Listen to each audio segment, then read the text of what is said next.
We're going to go ahead and get started. 5-minute rule.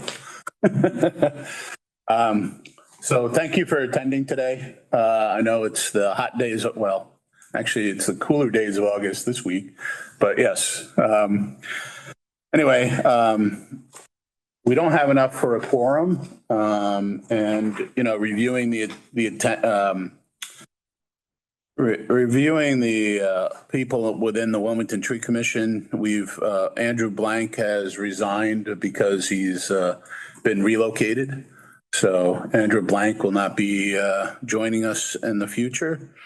And then we've had our last meeting, Jim Gregory and Judd Watkins both termed out. So they are no longer on the commission.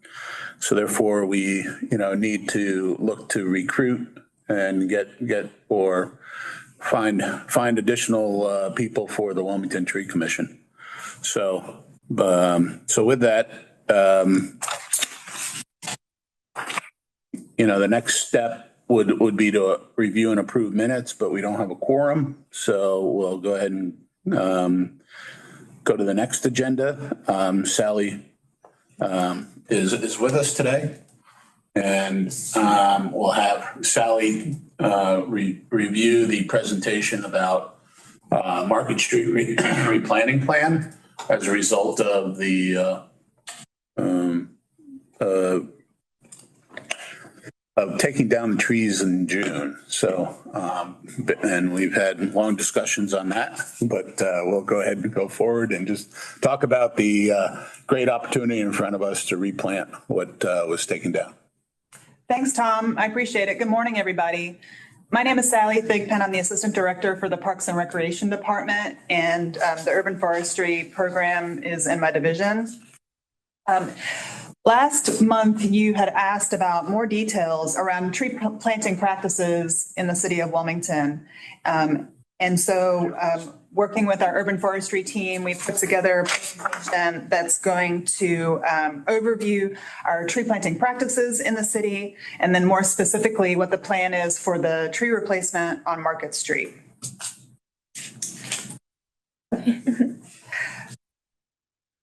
So our tree planting practices includes determining locations where trees need to be planted. This is based on citizen requests, grant opportunities, other projects that might be happening in the city, loss of trees for various reasons, restoration needs, aesthetics, and safety.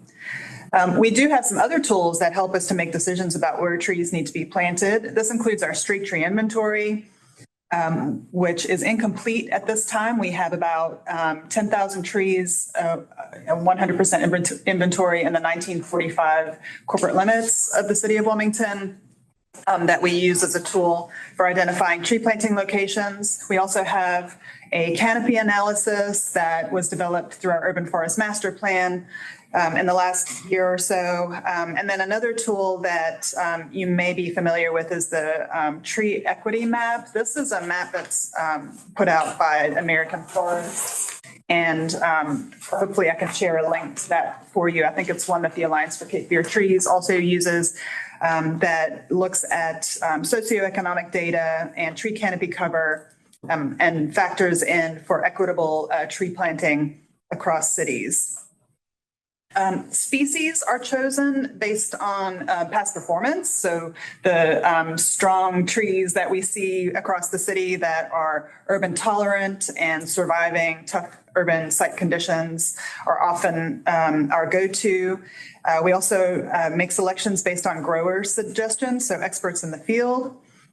We're also making decisions based on site limitations. So when you think about where trees are going to be planted, street trees in particular, you will have limitations based on overhead power lines, restricted root space. We are always aiming to put the largest tree that we possibly can in a given space, but we still want that tree to be successful. It's also based on stakeholder recommendations, staff knowledge, and citizen preference. So where it's appropriate, if we're planting a street tree, especially in residential areas, If the adjacent property owners have strong feelings about a tree and it's appropriate for the site, of course, we'll try and honor that. Also, we're going to be planting native trees wherever possible, again, depending on urban tolerant species. I will mention that we put in a pre-application for a Federal Jobs Act transportation block grant that focuses on carbon reduction to complete our street tree inventory. I think that it would be really valuable information for us to also identify vacant planting sites and prioritize where we plant trees across the city. We did make a request in FY25 in our operating budget for funding to complete the street tree inventory, which did not make it that time, but it doesn't mean we're going to give up. So I just wanted to let you know that we're thinking towards the future about how we can best make decisions about where we plant trees across the city. Thank you. Continuing on our tree planting practices, the project scopes are going to be driven by staff capacity, the budget, obviously, that we have available to us, and then we also depend on mitigation funding. Fortunately, we do have a consistent funding source at this moment at about $100,000 per year over the next 5 years. We are looking at a couple of contracts that we will focus on planting street trees this winter, approximately 200 trees. So we're excited about that coming up. So the quantities each year are going to be based on our operational priorities and how many trees we think we can plant. Also, I just wanted to mention that trees are installed by in-house staff, volunteer projects, and as I mentioned, contracted services.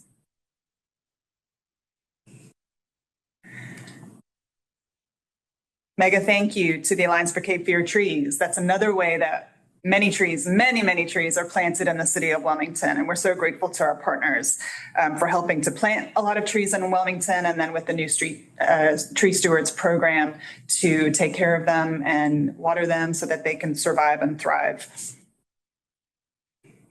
You can leave it there for just a second. So I will mention that we are behind in planting. I feel like we're making a lot of gains with our partnership, but from a city perspective, from a contract perspective, we did not have a contract last year due to dire staffing shortages, although we did manage to plant a few in-house. And we had an early spring contract that failed due to lack of interest. So we've gone back to the drawing board and are tweaking that contract to try and widen the net and attract more contractors who'd be interested in planting street trees for us. Okay. This slide is not any fun to read, but I did just want to show it to you because it's on our website. So this is our tree planting practices form that's on the website. The link's there at the bottom. Haley can share this afterwards as well, so you have access to it. And it does describe how we're making decisions about tree planting locations, tree replacements, the criteria for planting, so the size of the plaza and the size of the tree that we can successfully plant in those areas. It also mentions overhead utilities, of course, right tree, right place. You don't want to put large maturing trees under power lines. And of course, utilities are always a conflict, so it's something that we want to try and avoid if possible. It also talks about the range of size that we'll put in, so 2.5 inch caliper is our standard, although we can go a little bigger at times, and I'll talk about that in the Market Street replacement.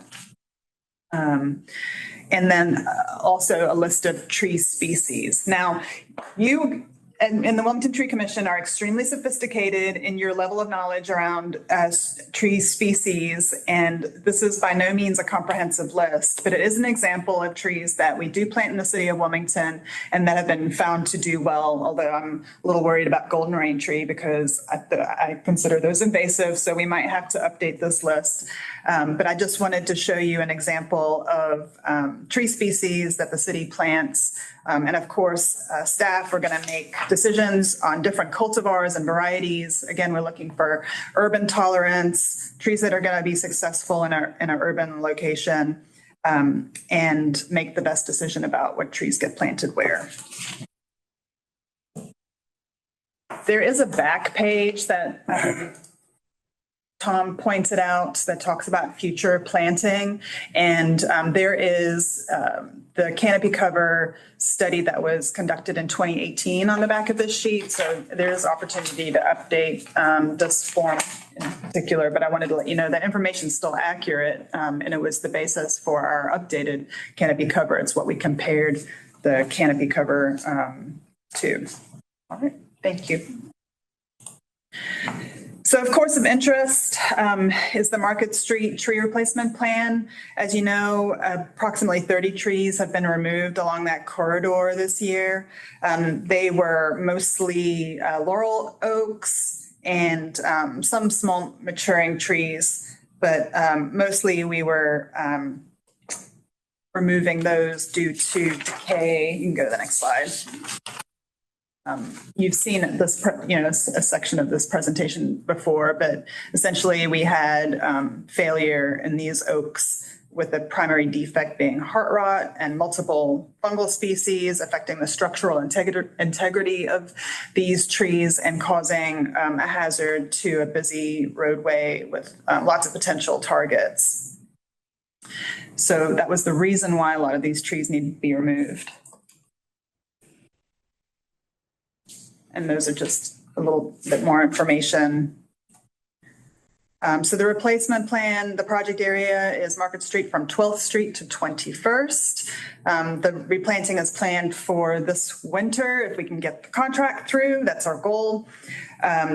We will be doing a tree for tree replacement. That comes with an 18-month warranty with watering included. The trees that are large maturing, we'll aim for a 3 to 3.5 inch caliper. They'll go in at approximately 15 feet. One of the things we have to be mindful of is the plaza needs to be large enough for the root ball. We certainly don't want to shave down that root ball to make it fit. So there may be some locations we have to go with a slightly smaller caliper tree because we want to make sure that tree goes in with its best chance of survival to be happy over time and thrive. And then the understory, we're looking at 2.5 inch caliper trees, approximately 8 feet. So is that 8 in feet height. spacing? 8 feet in height. Oh, in height, okay. Mm-hmm. Yep. So from 16th to 21st, it'll be all live oaks except for the National Cemetery frontage. There will be using understory trees because of overhead power lines. The forestry team will work with cemetery staff to get input on possible species preference. And then from 12th to 16th, live oaks in the median to continue the current pattern. And the plaza trees, we're going to really amp up our species diversity there. And we talked before about how important that is to have species diversity. So looking at native maple, American elm, ginkgo, and various oak species. So we'll be doing some nursery visits and finding some fantastic specimens to put along this important corridor. And that is the conclusion of my presentation. I'm happy to take questions.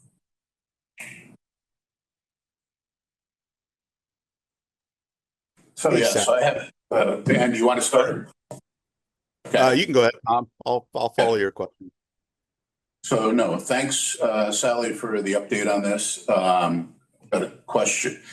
I saw you answered the question on street inventory. You have potentially a grant for that, along with trying to get additional information about street inventory. The canopy analysis. I guess my question is should we have a ongoing procedure to do canopy analysis on a more regular basis based upon, there's a lot of people out there talking about how clear cutting is going on throughout, New Hanover County and Wilmington. And, if you take a look at, military cutoff right now, there's 2 spots. One is at corner of Military Cutoff and what's the Edgewater or the other one right there at the corner going to Wrightsville Beach. That was huge. Right behind Encino, they took out a lot of trees there, a lot of mature trees. And then the other location is Military Cutoff, right on the other side of landfall, almost across the street from Blue Surf Cafe. They just finished logging that, and they did take out some viable lumber that they had log trucks come in and pull from. So, I don't know how much, significant or, trees were there. But of course, this was all prior. These are all given approval prior to the most recent, Uniform Development Code change. But yet at the same time, that also affects our canopy analysis. So, and then we're also got, and those are areas that were familiar to me. I'm sure there's other areas around, the Sheets gas station down on near 17th Street, and also, all along Shipyard Boulevard. There's a lot of development going on there. So I'm just curious, where we stand on our percent canopy based upon, our most recent study, which was probably a couple of years ago. So, and I don't know if it's something that we want to track on a regular basis, just to say, from a Wilmington Tree Commission perspective, we'd like to have that as sort of a guideline to say, okay, here's the things that are happening. And yes, development is going to happen, but yet at the same time, how can we help to maintain or increase the tree canopy that we have? And all the planting we're doing it's not going to show up on the tree canopy, but at least we can identify that, yes, we are planting so that we are rebuilding the future canopy. But we don't know if we are right now losing canopy based upon the amount of development we're having and not keeping up with the planting, or whether or not the planting's keeping up with what development we're losing. So I don't know how we get a handle on that, and whether or not that's, I don't know how much it costs to do a canopy survey, but if we use, the tools that we have here, which might be not that expensive. Great question. And this is a, key tool that cities use to understand what the progress is in terms of tree canopy cover. So you're correct. The previous canopy analysis was completed either in the spring or last fall, and it was based on data that's a couple of years old, Right. Maybe even a little bit older than that. That was conducted in-house. Okay. So we do have capabilities with our IT team and GIS to conduct that canopy analysis. It is pretty labor intensive, but it's exciting that they've done it once. Yes. So we know we can do it. Yep. This is a major recommendation in the Urban Forest Master Plan that we do periodic updates of the canopy analysis. I feel like we're poised to do the next analysis, but we are waiting on the state to fly the aerial photography. So Okay. I'm not exactly sure when that occurs, but when it does, I believe it's free and available to cities to use. So I can look into it and see if we have a projected timeline when we might be able to get hold of that data and start that analysis. But I should anticipate we're probably, some months or a year out, but I completely agree that it I'm sure is going to be quite revealing the difference we see between the last set of data and this one. Yep. Okay. Tree- Yeah, go ahead, Dan. I was just going to follow up a little bit on that. Sally earlier mentioned tree equity score, in terms of like determining neighborhoods and canopy coverage. Their most recent report indicates that the city's canopy is at 38.1%, maybe something along those lines. Of course, you're not comparing apples to apples. when with their methodologies and maybe even their geographic area. So anyway, my impression trees then we're gaining. And so that kind of lined up with a score lower than the 41.4% that we saw in 2020. The other thing I wanted to mention is that there is a tool called iTree Canopy, where it takes a look. It's really interesting. It takes a look at a snapshot of Google of a satellite map, and you go through and it randomly identifies points, and then you identify that point, that little X on the map, whether it's a tree, whether it's impervious surface, whether it's grass, whether it's a building. And, I've gone through and done that for different areas of Wilmington, like up to like 1,000 data points. It's kind of tedious to go through and hand identify each of these. But, the numbers that we get out of that are I think are pretty revealing, and they roughly match the numbers that we've seen in the other reports. And so I don't know how often. I haven't had time to like go in and really study that tool. I don't know how often they update their satellite maps, but it might be an interesting thing to do like once a year at the same time of year, to just get a rough idea, if some of the more sophisticated tools the city is looking at are not available. Thanks, Dan. The other question I have is, I know that, I've been going around Wilmington as a tree steward and watering trees and doing that sort of thing. The other thing I find is soil conditions. And I don't know if whenever we look at planting trees, whether or not we pick species that are conducive to the soil conditions where we're going to plant.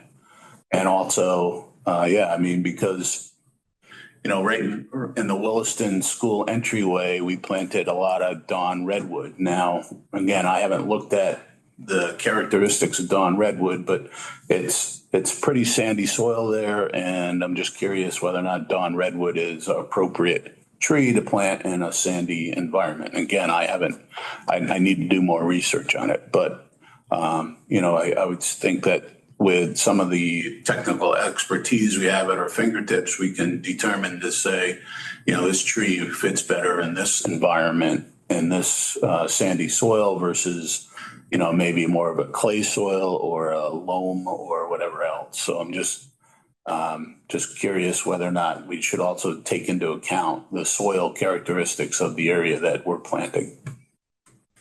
So let's see. I can comment on that a little bit, Tom.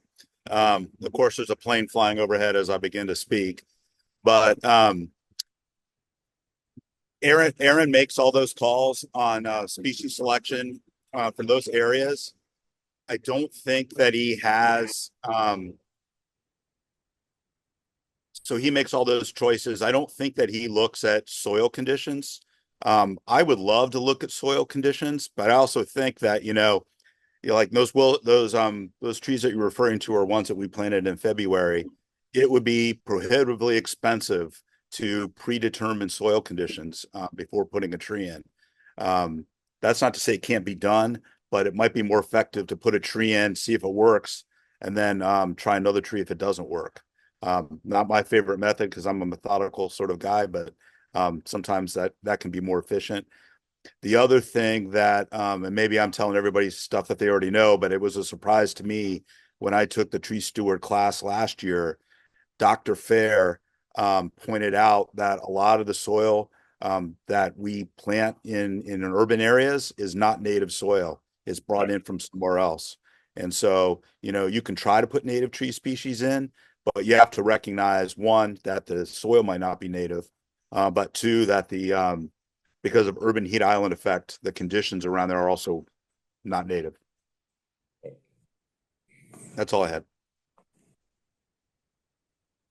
All right. Let's see what other. Yeah. So other than that, I don't know, Dan, if you want to cover this or you want me to cover it, but Dan had brought forth a study saying talking about potentially not planting two to 2.5 inch caliper trees, rather planting seedlings because of seedlings tend to adapt better to the area that they're planted rather than a larger tree that's already been developed and in a certain specific environment. And then adding it to a different environment might create more stresses for the tree rather than having the tree develop its own stress responses at a younger stage in its life. The other thing that Dan had mentioned was that studies show that if you plant a 2.5 inch caliber tree, after 5 to 10 years, versus a seedling, after 5 to 10 years, that seedling will grow up to the same size as the 2 to 2.5 inch caliber tree, either after 5 or 10 years, depending upon the environment. So I know within the city, it says that the recommendation is to do a 2 to 2.5 inch caliper tree. The question would be, is that something that can be changed, modified, or tested, or so to speak, just so that maybe we don't change the whole thing, but we, put some test trees in to see whether or not that is conducive to the Wilmington area. I don't know, Dan, what are your thoughts? Well, I'll just add a little bit to what you just said. So there's this nonprofit up in Raleigh called Project Pando. It grew out of a tree management business. And initially a tree management business that decided they didn't want to cut down as many trees and they wanted to focus more on saving trees. It was a son inheriting his father's business. And so as they sort of changed their focus to that, they started focusing on contributing trees to the city of Raleigh, nonprofits. And Sally, you might even be familiar with this with your background up there. But anyway, what they sort of concluded was that, planting 15-gallon trees is not the most efficient way to increase the canopy. And the thinking behind that is that these 15-gallon trees that you're buying from nurseries are sort of getting fat on the farm, right? They're watered, the tops are also, the leaders are also clipped, so they bush out more. But that these trees that, to use that pun again, get fat on the farm, are not very well adapted to be put into urban environments that are drier and hotter.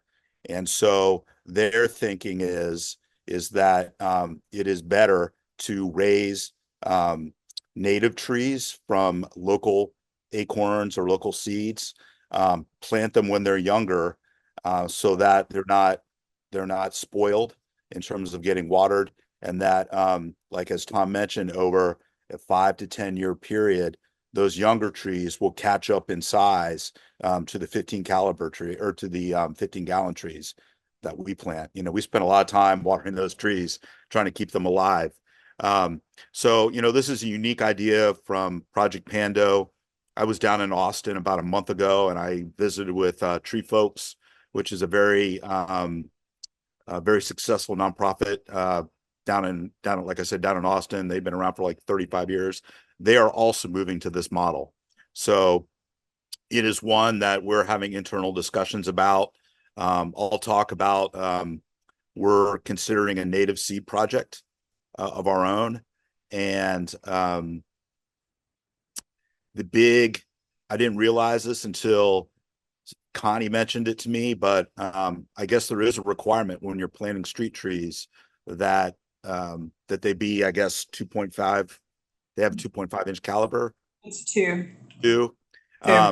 So if we were going to try to execute that, we might have to discuss if we can change that and how we might change that. But I think it's an intriguing idea.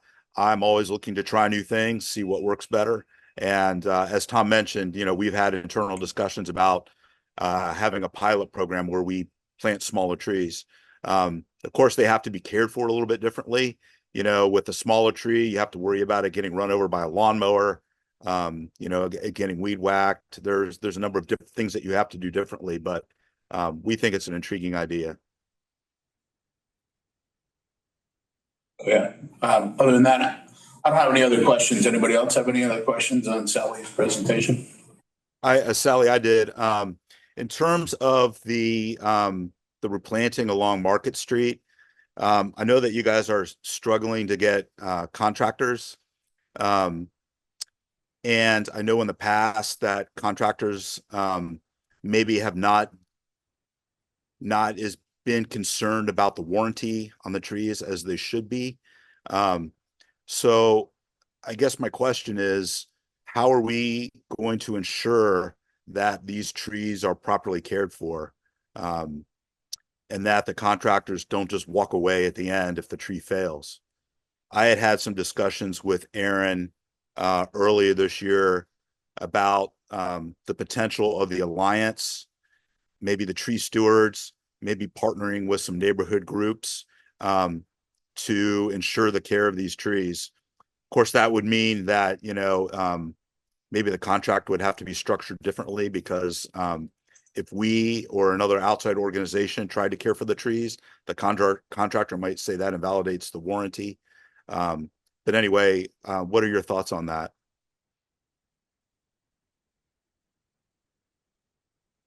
Well, I think the maintenance is just as important as the installation, and it's written as such in the contract. So, I mean, just like we would hold any contractor accountable to their agreement, I think we're in that similar situation, and that would be the tool that we would use to ensure it, as well as like regular inspections to make sure that they're following the terms of the contract. I think you're striking on something interesting here on how we might partner to make sure those trees are watered correctly. It's a busy corridor, the specific one.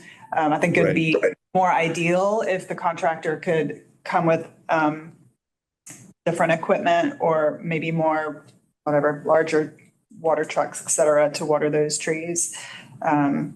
I would say we're not opposed to having that conversation. I think it's very generous, and we are aligned in our desire to make sure that those trees survive and thrive.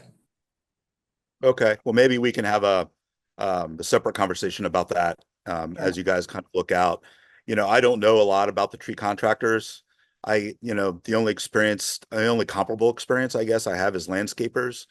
And I know landscapers come and go, and and I don't know if that's true with tree contractors or not, but I'm just concerned if we're having trouble getting contractors to take the contract, they might not be the most, they might not have the longevity that we would hope to care for and guarantee the trees. But anyway, we can talk about that offline. Sure. I'll also just mention for the good of the commission that that's why we want to try and plant these trees this winter, because that is our best defense. If we can plant these trees when they're dormant, I think we'll be giving them a leg up in terms of getting established before we get into the next growing season. So we're working hard on the staff side to get that in earlier so that we can actually achieve that. Are you aiming for this calendar year? I would be thrilled if that worked out, but I'm just being cautious to make any commitments. Right. Okay. Too many moving parts. Right. Obviously, the earlier, the better. Sure. That's all I had. Thank you. Thank you. Bridget, Matthew, any questions? No, none from Yeah, none Thank for me, you. but none from me either. All right, great. All right, Sally, thank you for the presentation. Can that be available to the public or? Okay, great. Yeah, I was going to ask, I guess, if there was going to be a link to the presentation available to us anywhere by email or something like that. Yes, I will send it out after the meeting. Okay. Great. All right. Heritage Tree and Tree Awards update. All right. Let's see. I went out and measured 2 trees. and one of the trees was on Princess Place. And then I got an email 5 days later saying that the neighbor cut down 2 limbs of this majestic live oak. So anyway, so that's what we have. And you have up here. The Princess Place trees, I don't have the other one uploaded yet. Okay.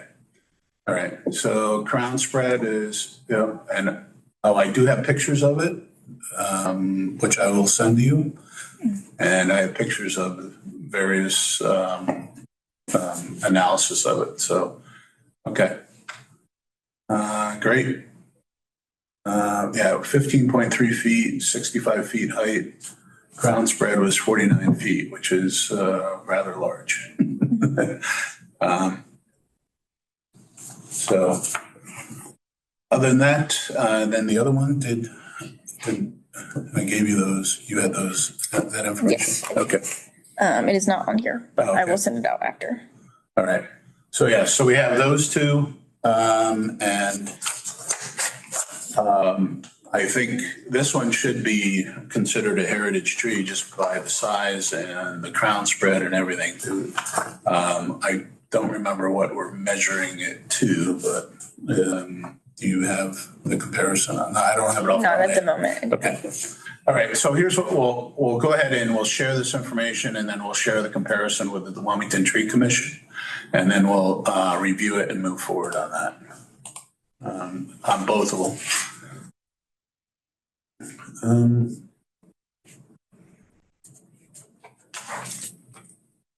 Any questions on Heritage Tree and Tree Awards? We do have one that we have to remeasure. Did you get a chance to? It was the same property. Princess Place? Mm-hmm. Oh, okay. I thought it was a cypress or a different tree. All right. Okay. Next is Strategic Planning Committee updates, tree ordinance and enforcement. So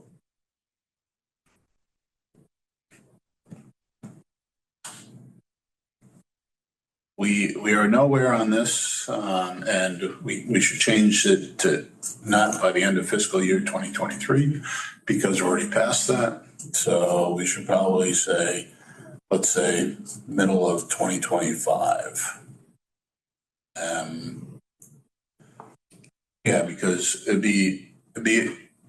think it would be good to have a pamphlet just to sort of summarize the ordinance that we could give out to people as for public information, because there are a lot of questions out there about, how come someone's clear cutting? Why are they clear cutting? Why are they cutting the tree down? Did they get approval? Didn't they get approval? And so on and so forth. So, and then there are some questions about how does this work within an HOA? How does this work on, someone else's private property?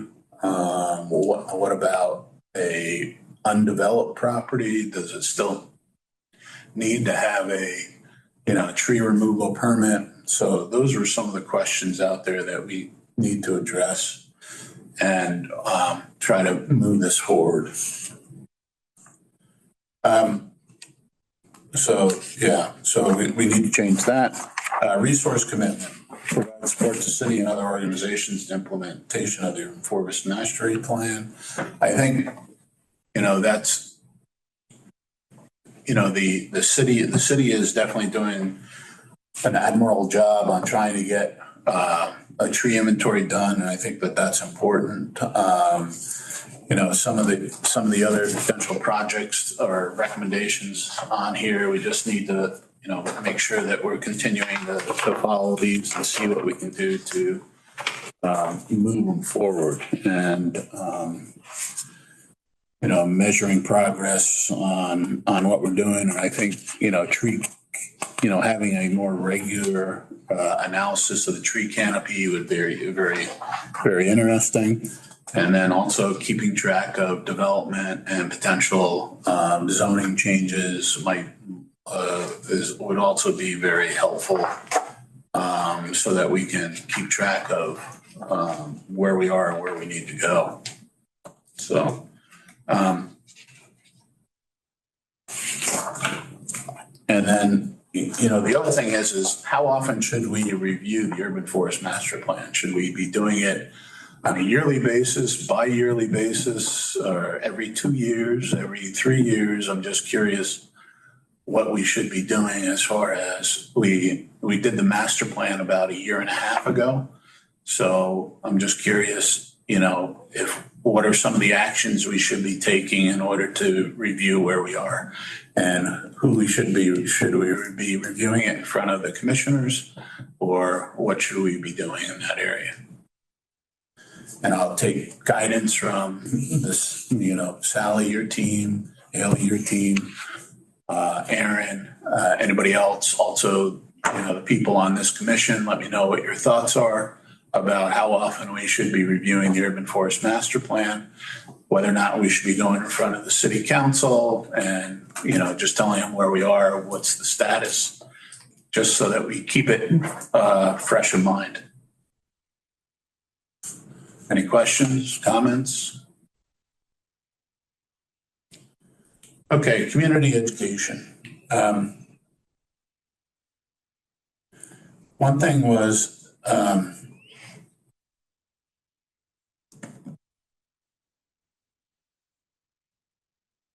we need to change this to develop an ad hoc committee to identify 3 to 5 action activities incorporated into work plan by end of 2022. I guess we need to change that. Native tree list. So I know Andrew was working on that, and Andrew, Kate, and a couple other people were working on that. But I did come across in my perusing of the city website, the city of Wilmington has suggested tree species by size. I don't know if you've seen this, but this was on the website, and I'll give everybody a link to it just so that they have it. But it has large, medium, and small, and it has, let's see, it has how many? About, there's 2, 4, 6. There's about 14 large trees. There's 10 medium trees, and then there's 10 small trees. Now, the thing is what we'd like to do is let's review this and whether or not we should annex this in and just say the Wilmington Tree Commission suggested tree sizes by size, or whether or not we have any questions on whether or not if the city's okay with us putting our name on it. Or do we develop just a whole nother list? I know in talking with Matt Colligan at the New Hanover County Arboretum, the NC State Extension Service has just updated their native tree list and native plant list. So, what we can do is we can cross-reference it and see how this compares to what the city of Wilmington has. So, I'm also on that committee with Andrew and Kate. And so we have been working on that. I can't say we've made a lot of progress, mostly because I'm so busy. And Kate has been working on it. And so we have a list developed by Kate, and then we also have a list developed by Dr. Gregory and, a couple other lists, and we've been trying to integrate those. And so we are continuing on that. We just don't have any sort of finished product right now. One of the things that we were working on were like the top 10 list. Yep. We're supposed to be sort of entertaining. We're still working on that. I'll talk a little bit more about that later, but I'm hoping that we'll make some progress on that in the coming months. Okay. Oh, thank you. And let me know if there's any help I can provide. Absolutely. All right, so next is Alliance for Cape Fear Tree update. Thanks, Tom. I'll start with tree stewards. We have been doing a fairly successful job of watering all our trees this year with our ragtag team of people that drive the watering truck. It's been a little bit of a challenge just because, we probably have like 10, 12 active people that are tree stewards that want to water. We have some tree stewards that just don't care to do that. And we have a lot of people going on vacation. June was a real challenge because it was so dry. Things, a little bit of the pressure let up in July because we had such a wet July. And obviously August has been pretty wet. We didn't go out watering last week, but we are going out and watering this week. We've also been going out on Saturdays. I think we've gone out on 4 or 5 Saturdays this summer, mulching trees and staking trees. We have a lot of trees lean over. We're going to try to improve our planting practices so that we don't have as much of that coming in. But anyway, just this past Saturday, we had 12 people and we mulched and staked 55 trees. That brings our summer total to 205 trees that we've staked and mulched out of the 225 that we planted last summer. The other trees are in pretty good shape, which is why we haven't mulched or staked them yet. We have, the tree stewards, when they're out watering, they can fill out little online forms that tell us whether attention or not. So they might say, hey, tree 55 is got no mulch and it's leaning badly. Send a Saturday crew out to take care of it. I can't remember if I mentioned this last time. The Alliance bought an electric pump that makes it a lot easier to turn the pump on and off. As Tom will attest, as the watering shift goes on, that pump gets harder and harder to start. So anyway, now all you have to do is press a little button and the water easily comes out. As Tom will also attest, we have a new pivoting and retracting reel on the back of the truck. And so instead of having to get the hose out each time and hope it didn't get tangled up, we've got this nice little reel that winds in and winds out. We just deployed it on Monday and Tom and I started it for the first time. Hopefully that will make things easier. I'm always trying to make things easier for our volunteers so that we can keep them. In terms of expanding the tree stewards, we are having our next tree steward class, the class of 2024. It is going to be there's going to be 4 dates this year instead of 6 dates last year. The 4 dates are going to be September 7th, 14th, and October 5th and 12th. Those are all Saturday mornings. It is going to be taught by Bartlett Tree Services, Bartlett Tree Experts. Everett Jones, who's on our board, is helping to coordinate that. He may be teaching one of the classes, but there'll be a number of people from Bartlett coming out to teach those classes. The first class, which talks about species selection and tree types and whatnot, is going to be held at the Arboretum because they have an excellent selection of trees to look at. Subsequent classes will probably be held at the MLK Center. I'm trying to work out dates and times with them and set up opportunities where we can go out and assess trees, prune trees, and plant a few trees. So we're working on that. Does anybody have any questions about tree stewards? No? Okay. Keep up the good work. No, thanks. We're starting to fill out our calendar for the fall. Our first sort of solid event that we have will be November 2nd up in Riegelwood. We're going to be doing a tree distribution with International Paper. Sometime in November, we will be doing a tree planting with Audi Cape Fear. They are planting a tree for, I believe it's every new Audi that they sell during September and October. So we're hoping that might be like, 50 trees. We also have another likely planting or distribution event with sponsored by the ADF, and that they're trying to get us to do it in October, which is a little early for us. So I'm trying to push that back into November, but November is already getting very crowded.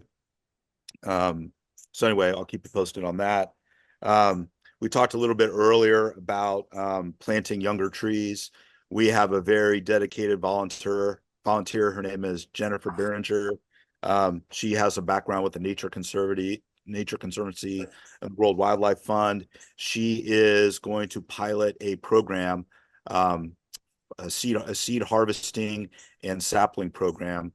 She's working with Lloyd at the Arboretum and a number of other organizations to map out a plan to collect seeds and refrigerate them and then cultivate them in different areas around the city. We don't know what we're going to do with those trees yet. We're obviously not going to plant them unless we have the okay from the city. But we might distribute them in some form or use them in some other way. I think what we're just trying to figure out is how easy is it to raise young trees like that. We're also talking to Penderleaf Farms. Right now, as we've alluded to several times today, the species that we plant is limited by what the nurseries are growing. And so we are trying to figure out, and what the nurseries are growing are not our ideal list of species. And so we're trying to expand that list with the seedling program, but also working perhaps with Penderleaf Farms to identify species that we would like to have and see if they'll be willing to raise them for us. Anybody have any questions about that? The last thing is, talking about Penderleaf Farms, we're still working on the Williston Tree Project. I can send around a one-pager if people are interested in seeing what it is. We have a letter of support from the Williston Alumni Association. I'm still trying to engage Williston and Gregory schools about getting permission to harvest the acorns and involve classrooms, make a part of an educational project. It's a busy time for them, and so I haven't heard back from them yet. I just sent them another email this morning, so I'm hoping to have something for that to talk about next month. What I wanted to ask you, Tom, was I also wanted to nominate that Williston oak and maybe one other oak on that property for heritage tree status. I understand that, I don't really have standing to do that. I don't think I do as just a citizen, so I probably have to get the county on board. But what's the timeline for doing that? Is there a deadline for accepting applications in the fall, or did that pass, or is it a rolling process? No, we accept applications all year round. We just recognize based upon spring.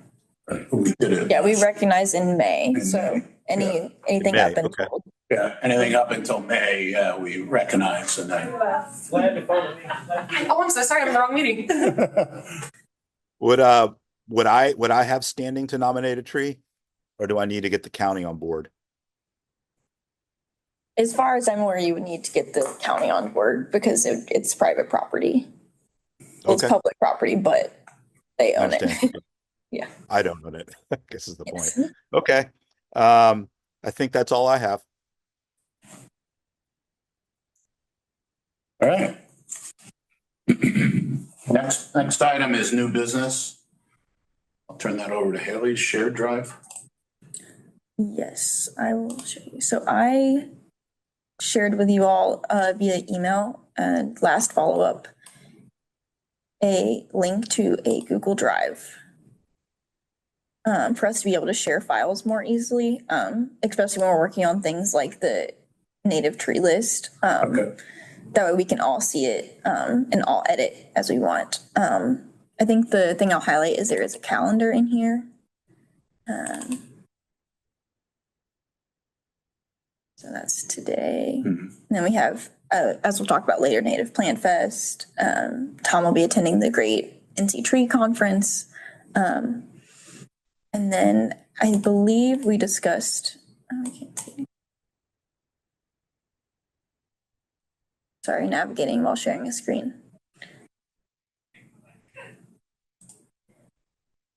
Last meeting was, Tom had suggested commissioners being able to request items they would like to talk about or things they would like to know more about. So I've added a sheet where you can add in maybe something you want to talk about at that meeting. And let us know who you are and when you do so. I just ask at the top that you give us a little bit of grace, at least a few weeks before the meeting, so we have time to organize and get that material together to discuss it. Yeah, and that's also true if Sally or Haley, you want to do something, be more than happy to, use that forum to say, hey, we want to present this at this meeting. Right. So that, we can get the information or do the background information and to help evaluate and ask questions. Yeah. And last time we also discussed the tree awards and that criteria, and I sent them out, but I also added them to this. So the last criteria I could find were like 2011, 2012, and they're pretty vague. But we talked about editing those so everyone is able to see them in this file as well. Great. And if you have any issues accessing it, please let me know. All right.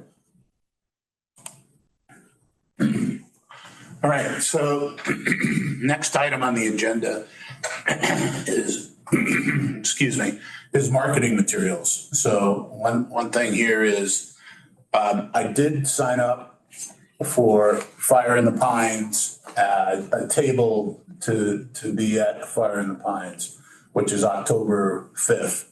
So therefore, what we really need to have there is some marketing materials. And, one was the brochure that we were looking at the last meeting. And I don't know if I have any more brochures of the old brochures. No, I don't. But yes, I know Bridget, you had mentioned that you'd be willing to help on that. I didn't know if you had an opportunity to look at it.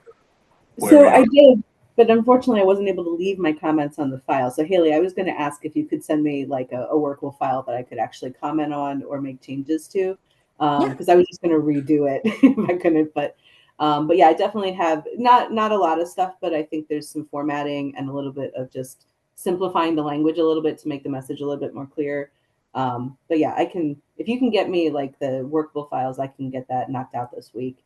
And you said it's October, but I think on the agenda it said September 18th. Yeah, so the agenda was incorrect. We switched the dates by accident. The Native Tree Fest is September, and then the Fire in the Pines is October. So so I wanted to talk about that. So the Native Plant Fest is actually September 18th through the 21st. So last year at the Native Plant Fest, we had a table.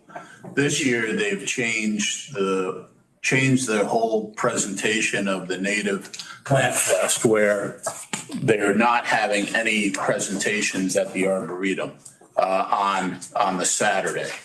What they're planning to do is they're having a speaker schedule on Wednesday night, which is how native plants bring pollinators home. And then on Thursday, they have a native plant propagation workshop. And then on Friday, they have natural communities of southeastern North Carolina, longleaf pines, where Roger Shue will speak about that. And then on Saturday, they're not going to have anything at the Arboretum, but they've said they will have, they've mentioned places to buy native plants and where and when to buy them. And there's 5 locations. And some of these locations will have the master gardeners, the North Carolina Extension master gardeners will be at these locations to answer any garden-related questions. Now, last year we had a table at the Arboretum and did a presentation. This year, I think it's going to be very difficult to do that, to do anything like that, because a lot of it's going to be at these 5 different potential vendors, suppliers of native trees. So therefore, we would have to have 5 different tables, which I don't think is feasible. Yeah. So the only other thing would be is to have, on the nights of these presentations, maybe seeing if we could have a table or something like that. But again, that's a lot of commitment for 3 straight days. So Yeah, I don't know whether or not we will be participating in the Native Plant Fest, but let me know what your thoughts are and whether or not you feel it's a opportunity to continue to market the Wilmington Tree Commission. I mean, are we able to leave literature with them at these events, or do we need to have somebody there at every single one to do that? I'm not sure. I mean, that's something we can check into. I'll talk to Lloyd at the Arboretum and see whether or not we could just leave some potential information about that. Is Matt also involved? I'm good friends with Matt Colligan, so I was going to ask, like, should I just talk to him and just sit him down in his kitchen and be like, when should we show up, or do you know how involved he is with that? Well, yeah, I mean, go ahead. I mean, I'm open if you want to reach out and do that. Yes, and see what the feedback would be. Okay, cool. So basically, we need a brochure like settled by next week, right, to get printed and to be able to. Haley, is that? Yep. Understanding the deadline? Okay. Yeah, within the next 2 weeks, our printer is very quick, so it won't take long. Cool. Yep. Are we able, if we were to put together some sort of fact sheet poster, is that also something that would be able to be printed out? Because that might, if we can't have someone at the events, like a poster and some literature, at least something, right? So. Yep. Yeah, definitely. I think that's a great idea. Yep. And then the other thing is I also reached out to Kathy Luna, who's helped us in the past on designing stuff for the Wilmington Tree Commission, to get like a banner for a table banner type thing, or just a banner for the Wilmington Tree Commission. So Kathy's not here, but I did send her an email last night with a picture of it. Bridget, I can also forward you a picture of it just so that you have it. And I don't know if what your capabilities are, but we'd be more than happy to take any help wherever we can. I think Kathy's probably a little bit more design oriented than I am. I'm much more of a copy and formatting person. But yeah, if you want to send it over, let me take a look. Okay. All right. I'll wait till Kathy replies. She might be on vacation or away for a week or so.